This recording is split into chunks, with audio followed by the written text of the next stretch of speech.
Good morning, I'm Angelo Castro III. I'm Angela, and we are the Castros. We bring you the news. And the views that make you think. Sometimes we agree. Sometimes we don't. This is News and Views. And here are today's headlines. The Makabayan Bloc filed a new impeachment complaint against Vice President Sara Duterte in the House of Representatives. President Bongbong Marcos assures the public that he is now in stable condition amid health concerns. A heated exchange has erupted between former presidential advisor Ronald Llamas and Senator Robin Padilla. More bodies were recovered in waters off Basilan following the sinking of MV Trisha Kirsten 3. First in the news, the House Committee on Justice is set to hold its first hearing today on two impeachment complaints filed against President Bongbong Marcos. Lawmakers who endorse the complaints are expected to defend the cases which accuse the president of betrayal of public trust. The panel is expected to consolidate the two complaints and determine their sufficiency in form. Some lawmakers have maintained that there is no moral or legal basis for the impeachment moves, but stressed that Congress is constitutionally bound to act on the complaints and proceed with deliberations.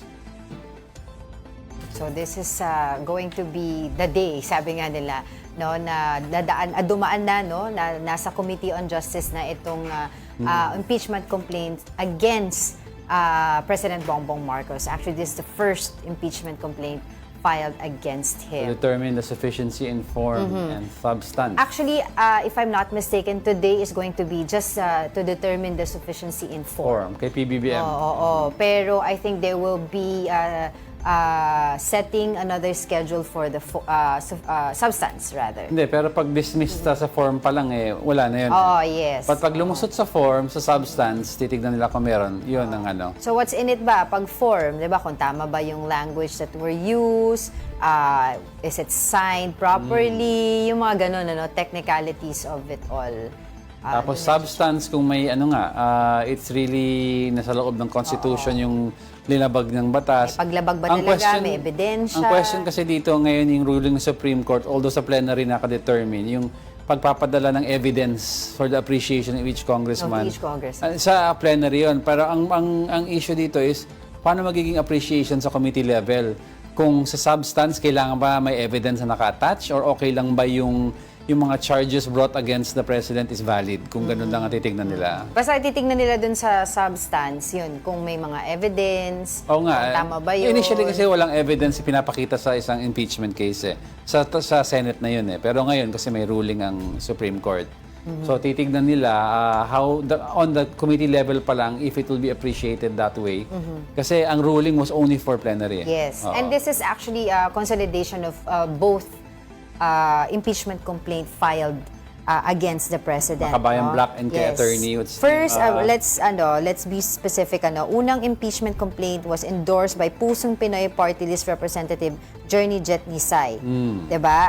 Who endorsed the complaint filed by private lawyer Andre De Jesus. And of course, the second impeachment complaint is filed by Makabayan Representative Antonio Tino, Rene Luisco, and of course Sara Ilago, who endorsed the second complaint. Tama. All right. In other news, a Filipino who went to Russia for work ended up detained in Ukraine after being enlisted in the Russian military. Here's a report. Frank Santos Gumangan. I'm here now in Lubo detention camp, Ukraine.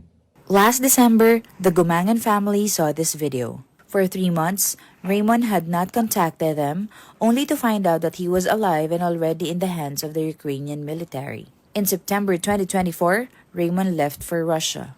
They said when I apply, I will assign in logistic. According to Raymond's eldest child, their father found the job online. Alam lang namin meron siyang someone na nakakausap sa, I think sa Telegram at. Hindi po siya Filipino parang foreign po siya. However, upon arrival in Russia, Raymond was enlisted into the Russian military and deployed in the Russia-Ukraine war. In a letter sent to the International Committee of the Red Cross, dated September 17, 2025, Raymond informed his family that he was detained in a Ukrainian prison on September 2, 2025. Raymond said he is still alive despite the severe hardships he is facing in detention. In the final part of the letter, Raymond appealed to his family to do everything possible to bring him back to the Philippines. Raymond's sibling expressed deep concern over his condition. Nag-isip ko, hindi ka makapagtrabaho po ng maayos. Kumusta kayo yung kuya namin? Kumakain pa ba ng maayos? Hindi na po namin alam kung anong nangyayari sa kanya. Ang hinanap sa tatay ko, sabi po niya, please pray for me. My life is very hard here in Ukraine. The Gumangan family said Raymond's decision to work abroad was driven by his desire to lift his family out of poverty. Before leaving for Russia, Raymond worked as a farmer and later as a security aide. The Department of Migrant Workers is now coordinating with Ukrainian authorities to facilitate Raymond's repatriation. The DMW also reminded the public to seek overseas employment only through legitimate recruitment agencies. A debate over China in the West Philippine Sea has spilled into broader political clash between former presidential advisor Ronald Llamas and Senator Robin Padilla. Here's the report. Political commentator Ronald Llamas slammed Senator Robin Padilla for suggesting that China's Coast Guard vessel could be treated as civilian ships. In an interview with 1PH sa Totoo Lang, Llamas corrected Padilla. Medyo i-correct lang natin ng konti si Senator Robin Hood Padilla na pwede na sana yung gawin ng kanyang mga staff. Dahil ang Coast Guard ng China ay bahagi ng kanilang People's Liberation Army. Yan ay under the Navy ng China. Yung ating Coast Guard ay under ng DOTR. Ibig sabihin nun, yung ating Coast Guard ay civilian. Hindi yan military. Llamas went further, sarcastically reacting to accusations that critics of China are themselves pro-China. Medyo. Napaisip nga ako kailangan ko magnilay. Lalo na, parating na ang Holy Week, kailangan ko magnilay bakit ako pro-China. No? Dahil, kailangan ko pagnilayang maigi yan. No? Salamat kay Senator Robin Hood Padilla. No? Ngayon ko lang na-realize. Llamas also commented on the statement of Padilla's wife Mariel. In an interview with Julius Babo Unplugged, she defended her husband, portraying him as a reluctant politician driven by service rather than ambition. There are days that I tell him, hindi na. Wag na talaga. And then there are also days, Julius, that people come up to me. They tell me, natulungan po ako ni Senator sa ganito-ganito. Sometimes I feel na, lalo na when they take out of context what he says or they say stuff about him, parang I feel na they don't deserve him. Robin has no ambition. Robin, from day one, wants to help. But Llamas was unmoved, even suggesting that Padilla's popularity may be waning and questioning whether the senator will seek another term. Hindi na daw tatakbo because we don't deserve him. Alam mo, malaking tulong si Senator Robin Hood Padilla. No? Dahil sa kanya, ay halos lahat ng artista na tumakbo last midterm election natalo. Kaya ang laki ng tulong niya, no? Kailangan natin siyang pasalamatan na yung mga botante ay hindi na name recall lamang, hindi popularidad lamang ang magiging batayan ng kanilang pagboto. The senator responded through a lengthy Facebook post, rejecting the criticism, reviving past controversies involving Llamas, and reiterating his advocacy for electing leaders who are not wealthy, powerful, or from political families. Padilla also pushed back against speculation about his political future, noting that historically, no senator has topped the Senate race twice in a row. The House Committee on Justice began reviewing 2 impeachment complaints filed against President Bongbong Marcos. Let's listen in. May dilag ang tula at awit sa paglayang minamahal. Ang isip ng watawat mo'y na nagdidingding. Ang bituin at araw na kailan pa may magdidiling.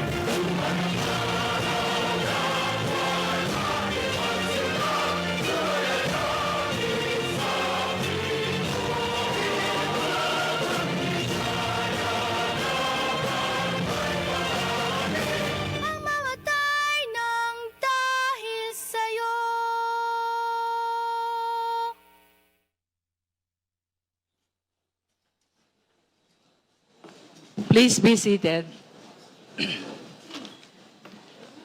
The meeting of the Committee on Justice is hereby called to order. The committee secretary is hereby directed to call the roll.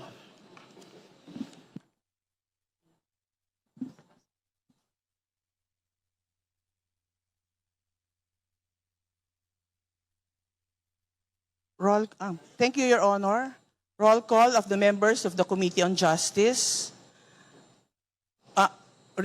Honorable Attorney Jervil G. Beatrix R. Luistro, Honorable Mauricio G. Dumogan, Vice Chairpersons Mauricio G. Dumogan, Attorney Danilo Danny A. Domingo, Jennifer A. Lagbas, Alfredo A. Garbin Jr., Brian Poe, Jose C. Alvarez, Jonathan Keith T. Flores, Isabel Maria J. Zamora. Regular members, Aniela Bianca D. Tolentino, Laarni Lavin Roque, Franz Vincent F. Legaspi, Emigdio P. Tanhuatco III, King George Leandro Antonio V. Collantes, Ana York P. Bondoc, Loreto S. Amante, Jose Joboy S. Aquino II, Joel R. Chua, Ernesto M. Junicio Jr., Arnan C. Panaligan, Lordan G. Suwan, Patrick Michael D. Vargas, Emerson D. Pascual, Munir M. R. Bison, Janice Degamo, Bienvenido M. Abante Jr., Jude A. Asidre, Bernadette S. Barbers, Rufus B. Rodriguez, Chino Miguel D. Almario, Micaela Angela B. Swansing, Ramon Rodrigo L. Gutierrez, Maria Rene Ann Lourdes S. Batibag, John Attorney J.P. Padiernos, Terry L. Ridon, Alan U. T., Rene Luis M. Co., Jose Manuel Tadeo Chel I. Diokno,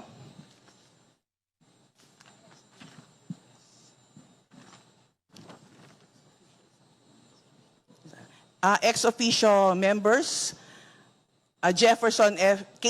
Konghun, Virginel G. Bayron, Hil Cabarangay Jr. Acosta, Edgar R. Erice, Antonio L. Tino, Jesus Manuel Bong C. Suntay, Journey Jet V. Nisay, Jose Bong J. Teves Jr., and House Member Rolando M. Valeriano.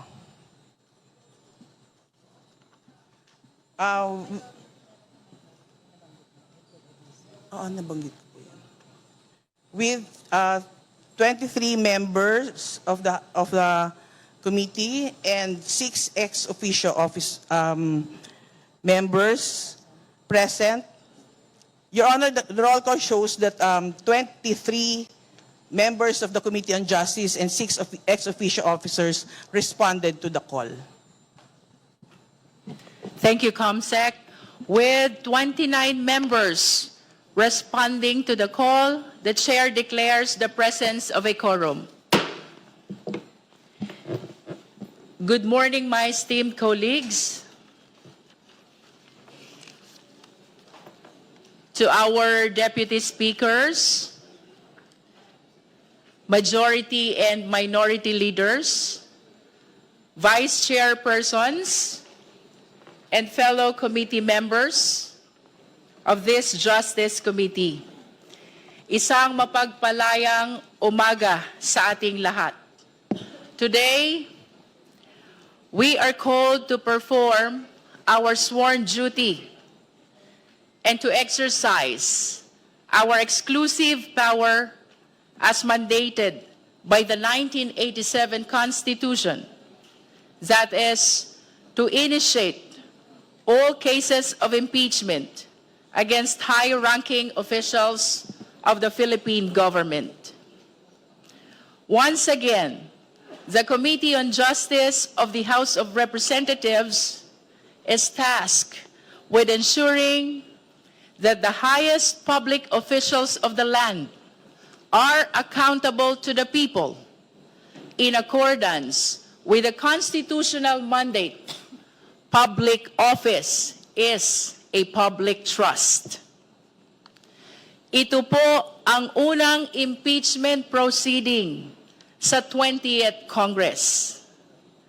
Ang unang impeachment complaint, De Jesus impeachment complaint, ay inihain noong ika-19 ng Enero ng kasalukuyang taon ni Attorney Andre R. De Jesus, isang ordinaryong mamamayan. Kalakip nito ang resolution of endorsement mula kay Representative Journey Jet V. Nisay ng Pusong Pinoy Party List. Ang pangalawa namang impeachment complaint, Maza et al. Impeachment complaint, ay formal na inihain noong ika-26 ng Enero ng kasalukuyang taon ni Liza Largoza Maza, Teodoro A. Casino, Renato Reyes Jr., Attorney Nery Colmenares at 32 pang iba. Kalakip nito ang endorsement mula kina Representative Antonio L. Tino ng ACT Teachers Party List, Representative Sara I. Elago ng Gabriela Women's Party List, at ni Representative Rene Luis M. Co. ng Kabataan Party List.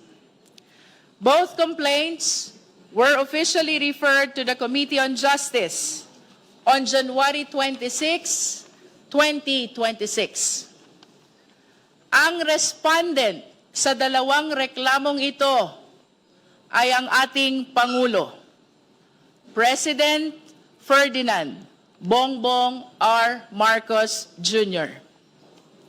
With the indulgence of our distinguished members, the Chair would like to open this meeting with a brief background of how the impeachment powers of Congress before we proceed with the initial deliberation of these impeachment complaints.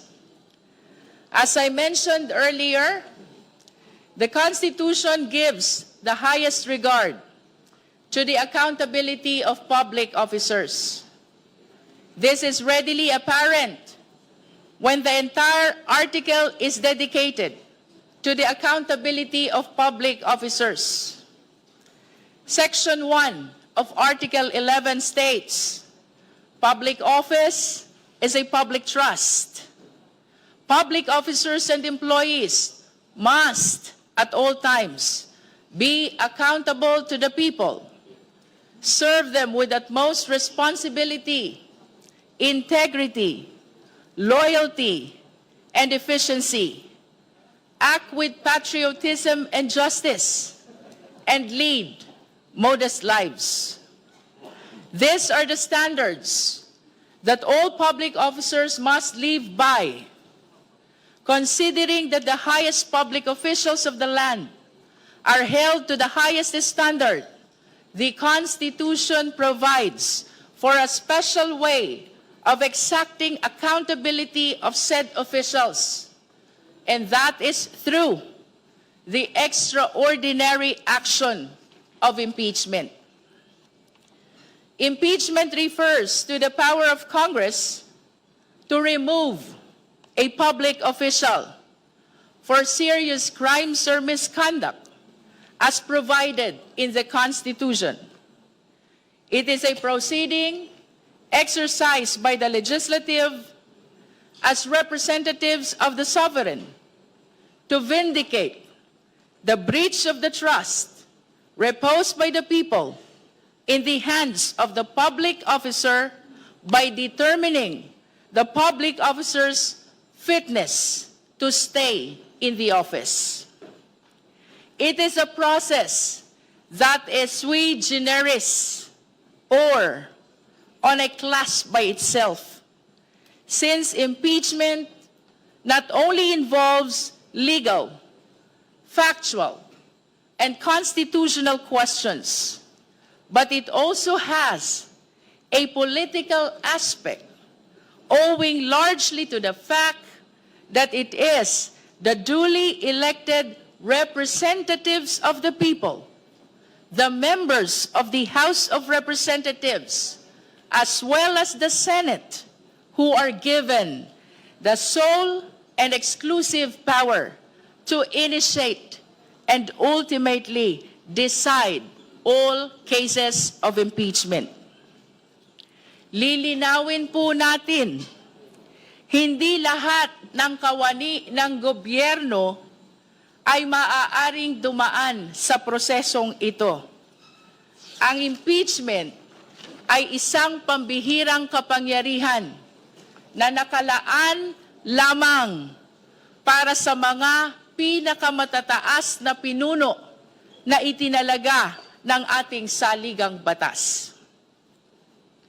Under Section 2, Article 11 of the 1987 Constitution, the power of impeachment is limited to a specific and exclusive list of high-ranking officials. These are the only officials who can be removed through this process. The impeachable officials include 1. The President. 2. The Vice President. 3. The members of the Supreme Court, the Chief Justice, and the Associate Justices. 4. The members of the Constitutional Commissions. This include the Commission on Elections, the Commission on Audit, and the Civil Service Commission. 5, and the last, is the Ombudsman. Again, the list is strictly exclusive. It also defines the grounds for which these officials may be removed from office. Specifically, 1. Culpable violation of the Constitution. 2. Treason. 3. Bribery. 4. Graft and corruption. 5. Other high crimes. And last, as number 6, betrayal of public trust. Section 3 of the same Article 11 of the Constitution outlines the procedure for impeachment from the filing of a complaint by a member of the House of Representatives or by any Filipino citizen to the actions to be taken by the House of Representatives and the Senate in initiating and trying the case for impeachment. The first paragraph of Section 3 states, the House of Representatives shall have the exclusive power to initiate all cases of impeachment. The term initiate has been further defined in the case of Francisco versus House of Representatives, where the Supreme Court held that initiation of impeachment proceedings takes place by the act of filing and referral or endorsement of the impeachment complaint to the House Committee on Justice. The second paragraph of Section 3 states, the manner of filing of a complaint and the process to be followed by the House and the committee in taking up such a complaint. For the information of everybody present today and the public who are watching us online, allow me to read the said paragraph in its entirety. Section 3, paragraph 2, a verified complaint for impeachment may be filed by any member of the House of Representatives or by any citizen upon a resolution of endorsement by any member thereof, which shall be included in the order of business within 10 session days and referred to the proper committee within 3 session days thereafter. The committee, after hearing and by a majority vote of all its members, shall submit its report to the House within 60 session days from such referral, together with the corresponding resolution. The resolution shall be calendared for consideration by the House within 10 session days from receipt thereof. The final paragraph of Section 3 states that the Congress shall promulgate its rules on impeachment to effectively carry out the purposes of this section. Thus, the rules of procedure on impeachment proceedings in the 19th Congress, which will govern our impeachment proceedings, was adopted for the 20th Congress on July 28, 2025, and was published on July 29, 2025 in the Philippine Star and the Manila Standard. Dahil ito ang unang pagpupulong ng komite tungkol sa impeachment complaints laban kay Pangulong Ferdinand Bongbong R. Marcos Jr., pagtuunan po natin ng atensyon ang mga probisyon ng saligang batas na ito. Under our Constitution, an impeachment complaint may be filed by any citizen against any of the impeachable officers, provided that the complaint must be accompanied by a resolution of endorsement by any member of the House of Representatives. Ang De Jesus impeachment complaint na natanggap ng komite ay may kalakip na resolution of endorsement ni Representative Nisay at tatawagin natin siya maya-maya upang kanyang pagtibayin ang kanyang pag-endorso sa De Jesus impeachment complaint. Ang Masa et al. Impeachment complaint na natanggap ng komite ay may endorsement naman ni na Representative Tino, Representative Elago, and Representative Go na atin ding tatawagin maya-maya upang pagtibayin ang kanilang pag-endorso sa Masa impeachment complaint.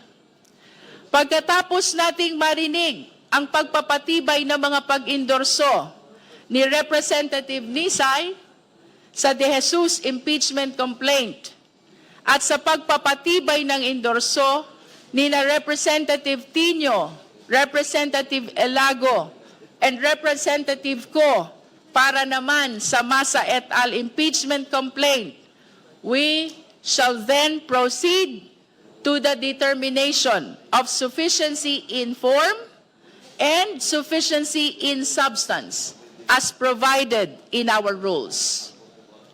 Section 3 of the Rules of Procedure in Impeachment Proceedings states that the impeachment complaint is verified by an affidavit that the complainant has read the complaint and that the allegations therein are true and correct of his personal knowledge and based on authentic records. It further provides... Let's talk more about the review of these two impeachment complaints against President Bongbong Marcos with mobile journalist Amy Atienza. Amy, go ahead.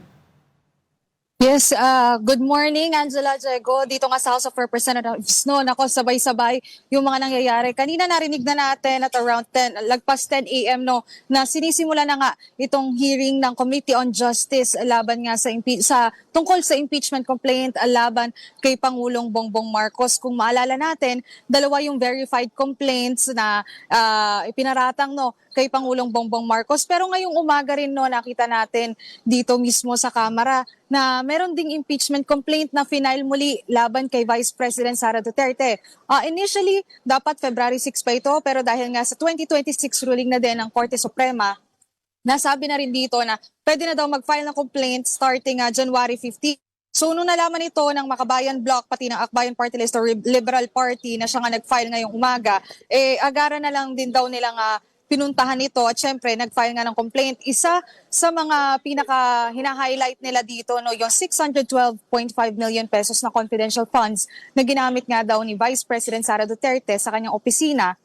At bukod pa dyan, yung over 100 million pesos na confidential funds na ginagamit din no, for within 11 days. So yan yung isa sa mga pinaka-highlight ng complaint dito mismo sa Kamara. Pero bukod pa dyan, no, Angela Diego, napag-usapan din yung dito sa complaint ng Tindig Pilipinas na endorsed by Akbayan Party List and ML Party List na yung grave threat daw sa mga high-ranking officials sa isa din sa mga talagang gusto nilang bigyang diin dito mismo sa kanilang complaint. Bukod pa dyan, nasabi din dun sa mismong reklamo naman ng Makabayan Bloc na isinama daw nila yung testimony ni alleged former aide ni VP Sara na si Ramil Madriaga kung saan sinasabi niya na yung election campaign funds nga daw ni VP Sara ay nanggaling sa mga Philippine offshore gaming operators para nga dun sa kanyang electoral campaign noong 2022. Angela Diego. Alright, maraming salamat mobile journalist Amy Atienza. I will be back with more stories after the break. Keep it here on One News.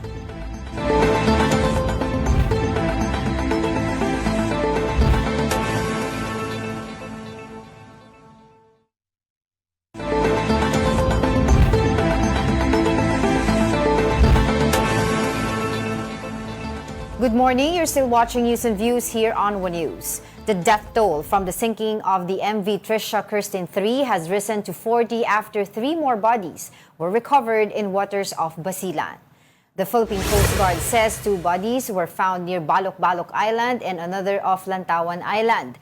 All recovered victims will be brought to Zamboanga City for identification and proper disposition.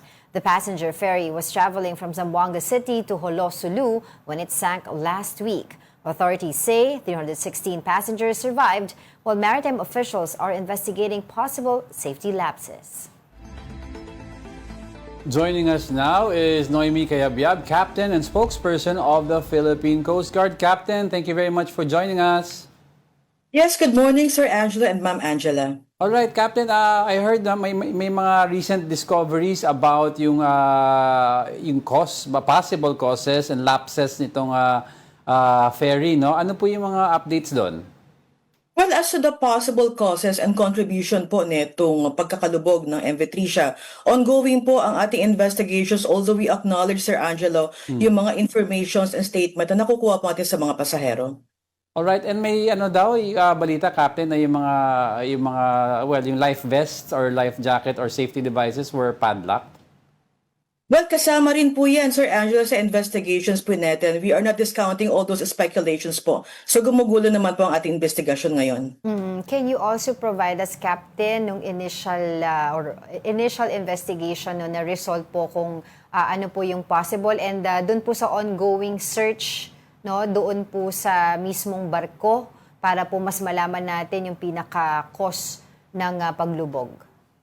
Well, as to the cause po, nabanggit po natin kanina, ongoing pa rin po ang ating search and rescue operations at we also deploy our technical divers and even yung remotely operated vehicle. So, we are checking, no? Kaya po ang reason ng ating deployment ng technical divers is to check po yung barko na lumubog kasi there may be a possibility of trapped individuals inside and makikita rin po natin once na na-locate na rin po natin itong barko is yung possible cause po po netong incidenteng ito. And again, we will be factoring in at the same time, Ma'am Angela, yung mga statement po ng mga pasahero. So we also receive different speculations po. Again, we will not be discounting those informations and definitely it will be form part of the investigation. So ongoing pa rin po ang ating SAR operation. At the same time, yung investigation po. Yung sa operation po natin, ma'am, as of now po, it's still search and rescue pa rin po?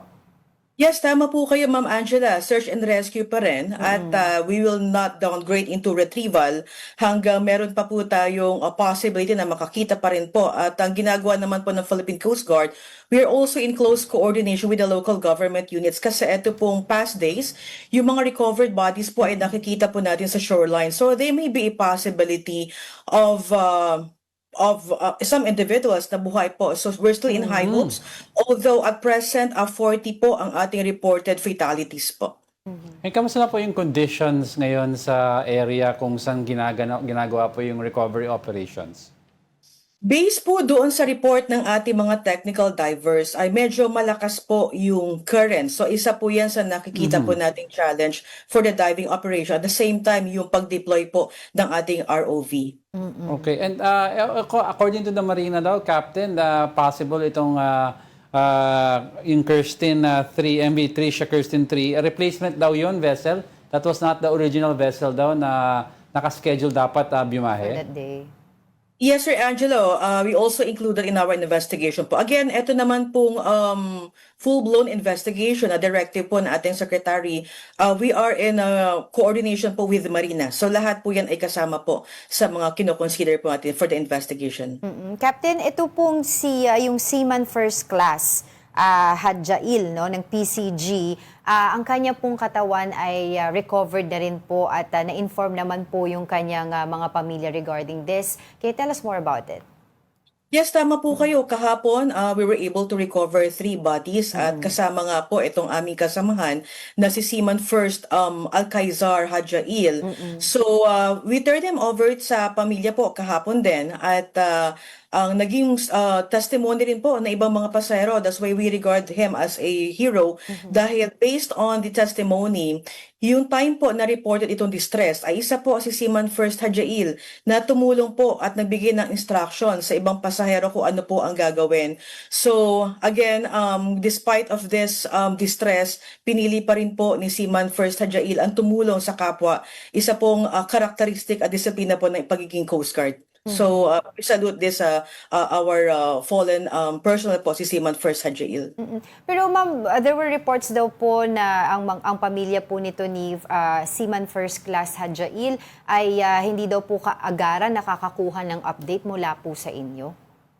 Yes, nagkaroon na rin po tayo, Ma'am Angela, ng pakikipag-ugnayan at based naman po sa mga report ng ating Coast Guard District Southwestern Mindanao, the time po na report itong insidente na ito ay nakapag-coordinate na po tayo kaagad sa pamilya, particularly po sa brother and sa spouse po nitong ating kasamahan. So, as of yesterday po, maganda naman po ang ating coordination and we provided po yung tinatawag po nating Survivor Petty Officer para tugunan po at asistahan itong mga pamilya pagdating po sa claims and support po na makukuha nila dito kay Seaman First Hadjail po. Right. Captain, meron din also reported po na may possibility na may mga pasahero po doon sa MV Tricia Kirsten 3 na hindi po included sa manifesto. How true is that? Yes, kasama po yan sa investigation po natin. We received that information. We acknowledge that information. Kaya ang ginagawa po ngayon ng Philippine Coast Guard, we are also checking with the PDRRMO dahil, again, may mga survivor and may mga recovered bodies po tayo na wala sa manifesto. So there may be a possibility na umalis po itong barko na ito ay may mga pasahero po na nasa manifesto pero hindi sumakay. Or wala po sa manifesto pero sumakay. So we are not discounting all those speculations and informations, but definitely this will form part of the investigation. Right, Captain. There was a report daw that another incident, a maritime incident daw, was reported off Basilan. May update po tayo dito? Yes, kanina po, no, Sir Angelo, we received a distress call from Motor Launch AS Express 2. So nagkataon naman po itong isang barko rin po natin na nagsasagawa ng search and rescue operation for Invitation ay nasa area po. So we received that information and we immediately deploy po itong ating BRP to Bataha. So at present po, Sir Angelo, papunta na rin po itong barko na ito, itong ating na-rescue. Lulan po nito ang total of 225 at tinutow na rin po natin ngayon papunta po sa Zamboanga for this embarkation po ng mga pasahero. So far, accounted for yung mga pasahero and wala naman casualties. Yes, wala pong casualty at Good. dahil na rin po sa mabilis po na tugon ng ating Philippine Coast Guard vessel. So ito po initially, based sa report po is galing po sa Bangingi, Sulu, papunta po sa Zamboanga. So again, yung timely and the prompt render po ng report, ito po isa talagang malaking factor for this efficient and prompt response din po ng ating barko. Going back po dun sa MV Trish Kirsten 3 no, incident, ano po ba yung nagiging parang proseso ng PCG kapag kayo po ay nakaka-recover ng mga bodies po off the sea para po ma-inform, of course, yung pamilya nila, ma-identify if that's the family member na hinahanap po nila? Well, may two process po tayo considerations for identification. Unang-una po, Ma'am Angela, most of the recovered bodies po ay meron pa po mga identification card no na nakasama po sa katawan po nila. So madali pong identification noon. Pangalawa, kung wala naman pong ID or pagkakakilanlan ito sa marirecover po natin, we turn them over po sa PDRRMO. And then yung PDREMO naman po ay ita-transfer po sila sa PNP SOCO for proper identification. So yun po yung mga ways natin para malaman po ang pagkakakilanlan nito mga nare-recover po natin. And that's the time po that the families will be informed. Well, I understand that nakafocus po talaga tayo ngayon sa search and rescue as much as possible and the investigation is still on the way para nga po malaman natin kung ano yung pinaka-cause ng paglubog ng barko na ito. But I was wondering kung meron po ba kayong timeline no, to achieve no, yung mismong investigation. Magkaroon na po ng kasagutan sa mga tanong. Well, pagdating po sa investigation, Ma'am Angela, we were given by the Secretary of Department of Transportation of 15 days. So yun po ang ibinigay sa ato. So definitely mas bibilisan po natin yung pagkasagawa ng investigation na to. Ang objective na naman po talaga nito is hindi na po mangyari ang mga insidenteng ito at again to institutionalize po yung policy reforms po natin at mga revision. So definitely exerting naman po ang ating efforts dito to expedite the investigation at the same time habang gumugulong po ang ating search and rescue operation. All right, thank you for that, Noemi Cayabyab, Captain and Spokesperson of the Philippine Coast Guard. Thank you for talking with us. Maraming salamat po and good morning. Don't go away because we're not done yet. Stay with us.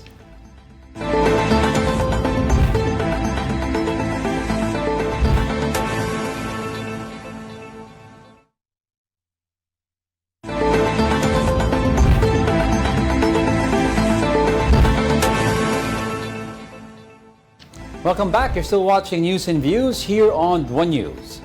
Several public infrastructure projects in Albay remain unusable. Some of these projects have been left idle, while others remain unfinished long after their intended completion dates. Here's the report. Concrete structures covered in moss, steel components rusting. This is the current state of the flyover project in Malabog, Daraga, Albay.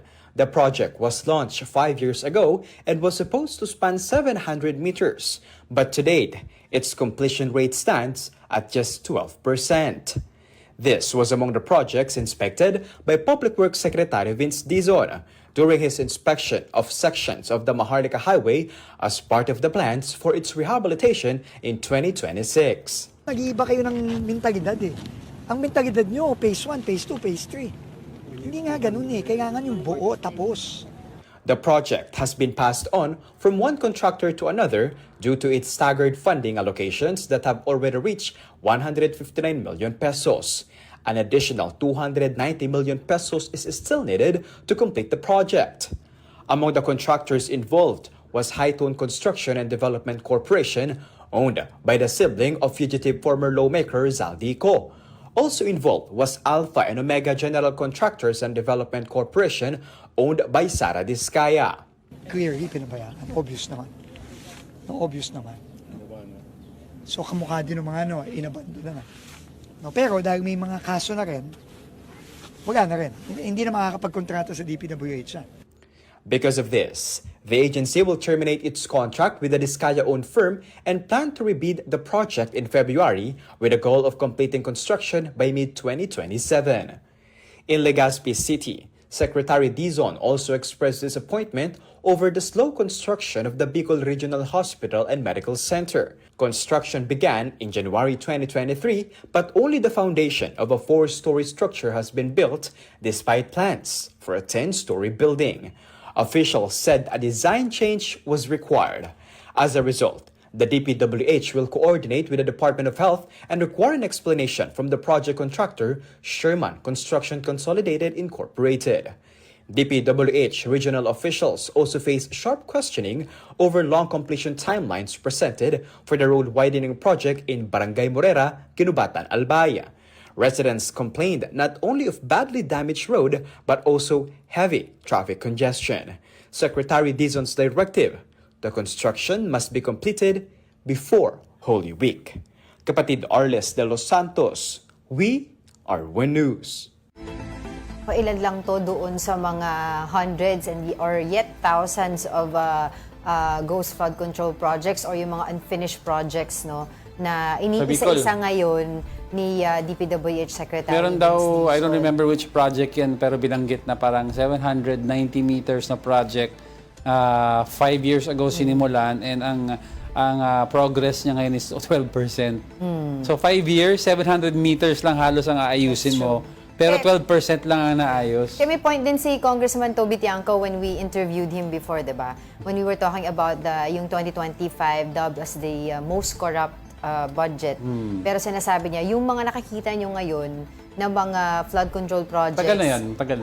Unfinished or ghost project, sabi niya, imposible na ang ginamit doon is 2025. These are, sabi niya, hindi lang siya makapagsabi ng dates, pero most probably previous, budget. If you are understanding naman sa budgeting process, like for example, yung nakikita mong MRT7 na ginagawa ngayon along Commonwealth, hindi yan sa budget itong taon, but that was budgeted long time ago, predating to Pinoy pa ata yan eh. Diba? So, yung budget predates kasi mahaba ang isang project time eh. Plus, may issue pa tayo ng mga yung mga mislocations, diba? Yung mga, anong tawag doon? Yung mga... Wrong coordinates daw. Wrong coordinates. May iba daw ang nabigay ni former Secretary Bonoan. Alright, President Bongbong Marcos assures the public that he is in stable condition and steadily recovering after recently limiting public engagements due to health concerns. In his latest vlog, the President said doctors have ruled out any serious illness, explaining that he only needs rest and time to regain strength after losing weight during his recovery. Maganda ang assessment ng mga doktor, nothing serious, kailangan lang magpalakas ulit. Namayat na nga ako at sabaw lang ang binibigay sa akin ng ilang araw. Mabuti na yan at para akong nag-dieta. The President also laid out his policy priorities, stressing that government rules should ease daily life, improve healthcare, and remove red tape. He added that reforms will focus on digitalization, healthcare access, and making government transactions faster and simpler.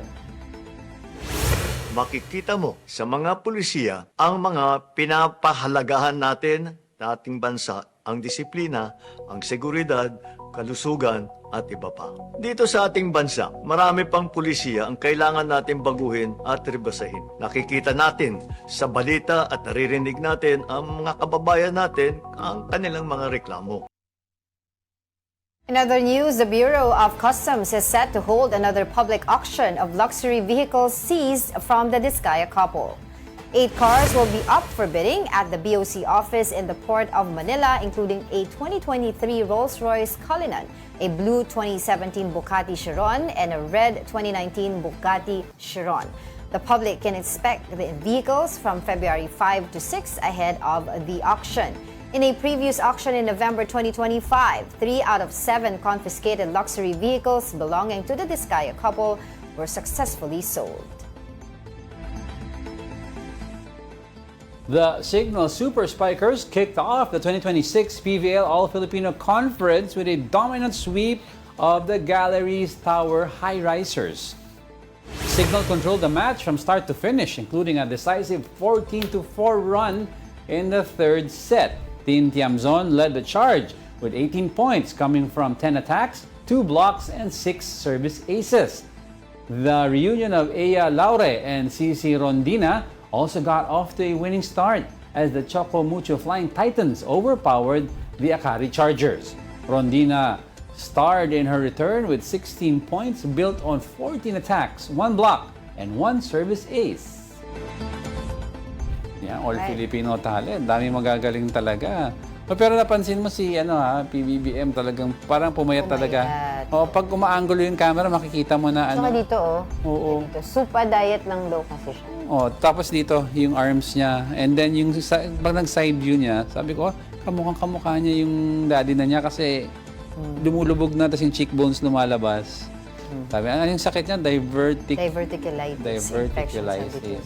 But do stay tuned for the coverage of One News for the ongoing hearing on Committee on Justice on the impeachment complaints against President Bongbong Marcos. It will be determined today daw yung sufficiency in form and substance. And Of course, the Committee on Justice is chaired by Representative Jervin Luistro. Inaabangan din ng iba kung kailan naman yung kay VP Sara. Pero uunahin daw muna to. Pero kasi ngayon, yung there's another complaint filed against VP Sara filed by the Makabayan Bloc. All right. Happy Monday to everyone. Thank you for joining us once again. And that wraps up today's episode of News and Views. Join us again tomorrow. I'm Angela Lagunsad Castro. And I'm Angelo Castro III. Kapatid, we are One News. All sides, all the time.